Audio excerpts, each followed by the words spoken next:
Okay, last wheel. Rear driver's side. Let's do this, baby.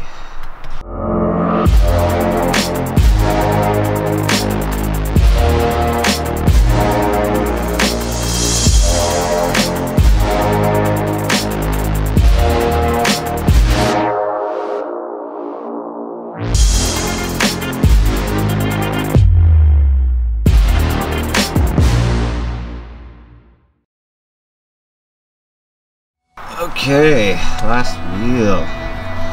Rear driver's side. Let's do this, baby.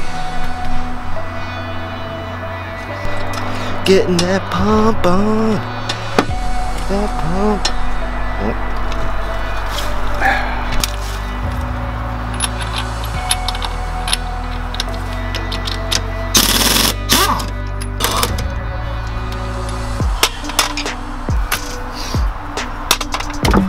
Wow, look at that. It was the easiest one.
So we just did a brake job on the SRT. Those Brembos, yeah, with the pin system. We didn't have to really screw everything out. We just had to bang a lot of things in. So we got the wheels back on. Okay. I do recommend getting one of these bad boys. Okay. Torque wrench. Just so you know that you got the right torque going in. I'm gonna set it at 110. That's what the spec is, I believe, but for North American vehicles. I know for some Audis it's like 90 or